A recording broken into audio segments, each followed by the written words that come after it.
Welcome, everyone. Thank you for taking time to attend this virtual session in this evening. This webinar will address the importance of the Human Rights Declaration. USRC Geneva wishes you will have an interesting dialogue through the panelists. Today, we are commemorating the Universal Declaration of Human Rights turning 35 years. The Declaration was proclaimed by the United Nations General Assembly in Paris, December 10th, 1948. It is the most translated document in the world. You can read this document in more than 500 languages. The document is a fundamental of protecting the human rights. We need to join hands to secure and protect basic human rights around the world. We all know human rights is not equally protected around the world. To achieve the human rights around the world, we need to join hands and help United Nations to achieve these goals. Our actions will strengthen the United Nations to implement the declaration. Our actions will put the pressure on the proper entities. Each and every tiny action that can be implemented on this will impact the human rights. So even a tweet, retweet, or sharing a issue or human rights that is been happening, that will affect us, affect the human right. So our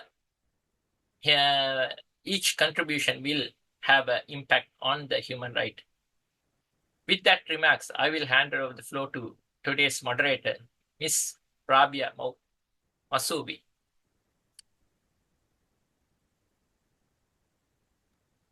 Thank you, Mr. Zahir. Thank you so much. Okay. Hello and welcome, everyone. My name is Rabia Musavi, and today I'm going to be moderator of this event. Today we are going to have this event for the 75th anniversary of the Universal Declaration of Human Rights. And today we have the speakers. Our first speaker is Dr. Sharif Aziz, senior and researcher lecturer at the Alice Solomon University in Berlin, Germany. And our second speaker is Mrs. Omeima Abdel Salam, human rights defender from Western Sahara. And our third speaker is Mr. Borja Rubio, human rights activist from Spain. And our next speaker is Dr. Shagufta Ashraf, University of Kotli Azad Jammu and Kashmir faculty member of Geneva Nation Institute. And next speaker is Mr. Lukman Harris, writer, author, human rights activist. The next speaker is Mrs. Naila Saeed, Vice President of International Council of Indian Muslims. And next speaker is Dr. Pia Ratha Maharajan, President of International Youth Society, Nepal. And next speaker, Ms. Mariella Pitari, faculty member of Geneva Nation Institute. And next, Mr. Rana Basharat Ali, Chairman, International Human Rights Movement. Ms. Pamela Ballet, political analyst from USA, and the chief editor of Geneva Times. And later we will have a question and answer session, and that's it. And I'm gonna give the floor to Dr. Sharif Aziz. Please go ahead.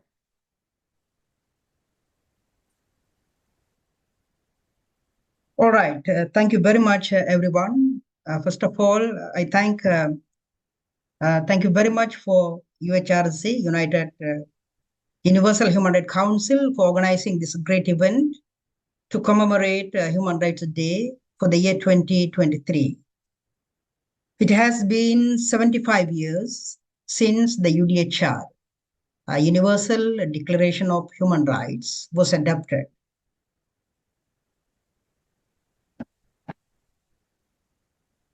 The UDHR is a key document that advocates for human rights without discrimination based on race, color, religion, sex, language, political affiliations, and many other status. Today, we live in an era where the human rights are under threat and openly violated many states and non-state actors.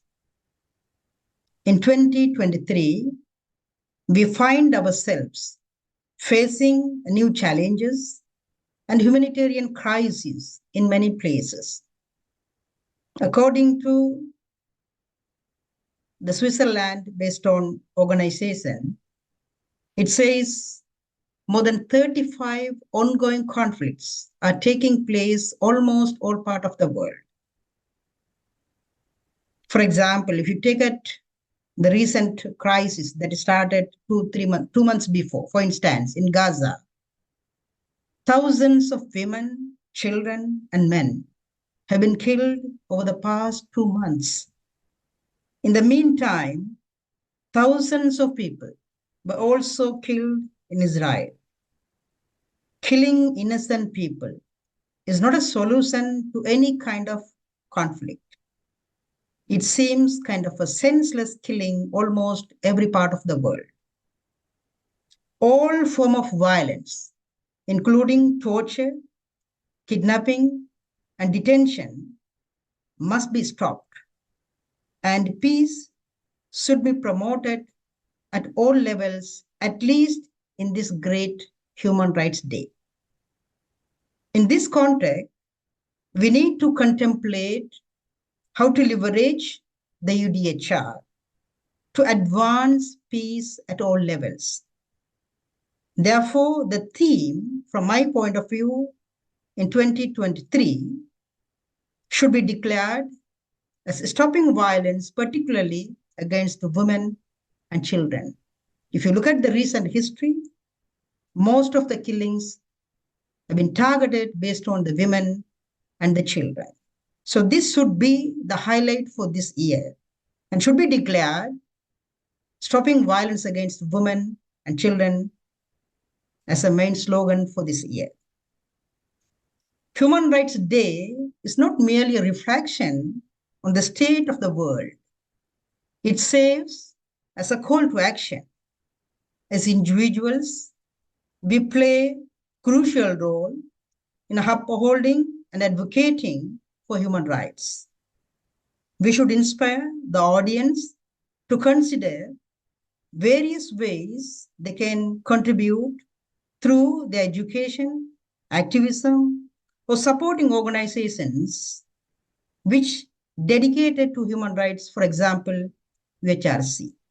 This is just one simple example that we can contribute ourselves to promote peace and security all over the world. Each of us possesses the power to contribute to a world where the principles of the UDHR are not confined mere to words on a paper, but become a live reality for everyone.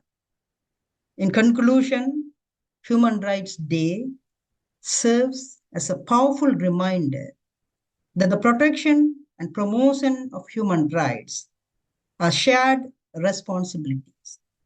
Today and every day, let's commit ourselves to promote a world where justice, equality, liberty, freedom, and dignity must be prevailed. Thank you for your attention, and I wish a wonderful Human Rights Day to all of you. Many thanks once again. It's over to you, moderator.